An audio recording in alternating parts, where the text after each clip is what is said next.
বিশ্ব মঞ্চে সরকারকে দাবি জানাচ্ছে আজকের এই প্ল্যাটফর্ম থেকে, আজকের এই 21শে ফেব্রুয়ারির প্রহর থেকে বাংলাদেশের যতগুলো দূতাবাস মিশন রয়েছে সব জায়গাতে বাংলা হাউস কৃষ্টি কালচার চালু করার জন্য।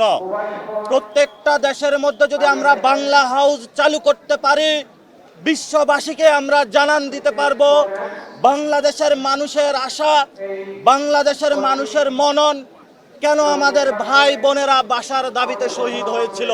আমরা 52 সালে ভাষার দাবিতে লড়াই করেছিলাম, কিন্তু বাংলাদেশে অনেক ভাষা বর্তমানে হারিয়ে যাচ্ছে। আমরা সরকারকে আহ্বান জানাবো, বাংলাদেশের মাটিতে যতগুলো ভাষা রয়েছে সকল জাতিগোষ্ঠী এবং ভাষাগুলাকে সংরক্ষণ করার জন্য, তাদের অধিকার দেওয়ার জন্য, তাদের শিক্ষা ব্যবস্থা চালু করার জন্য। এবং 52 সালে সেই তমুদ্দুন মজলিস থেকে আমাদের যে কালচারাল একটি ফাইট শুরু হয়েছে, সেটারই 24-এর মধ্যে আরো উজ্জ্বল হয়েছে। দক্ষিণ এশিয়াতে আমাদের যেমন অতীশ দীপঙ্কর রয়েছে, আলাউল রয়েছে, এই ধরনের অসংখ্য গুণী ব্যক্তিবর্গকে নিয়ে বিশ্ব মঞ্চে সরকারকে দাবি জানাচ্ছে আজকের এই প্ল্যাটফর্ম থেকে, আজকের এই 21শে ফেব্রুয়ারির প্রহর থেকে বাংলাদেশের যতগুলো দূতাবাস মিশন রয়েছে সব জায়গাতে বাংলা হাউস কৃষ্টি কালচার চালু করার জন্য।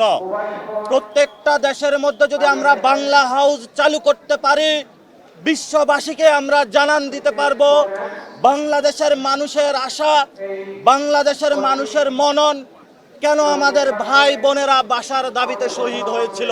টানা 7মবারের মতো বেস্ট টিস্যু পেপার ব্র্যান্ড হিসেবে স্বীকৃতি পেয়েছে বসুন্ধরা টিস্যু। আমরা সরকারের কাছে দাবি জানাচ্ছি, বাংলাদেশে বাংলা ভাষাকে সরকারি বিল পত্র থেকে শুরু করে স্কুল, কলেজ, ইউনিভার্সিটি সব জায়গাতে একটি সুন্দর পরিক্রমায় নিয়ে আসার জন্য। আমরা আশঙ্কা দেখতে পাচ্ছি গত 53 বছরে ভাষা ইনস্টিটিউট থেকে শুরু করে সবগুলো ভাষার যতগুলো প্রতিষ্ঠান রয়েছে এগুলোকে ক্রিপল্ড করে বা পঙ্গু করে রাখা হয়েছে।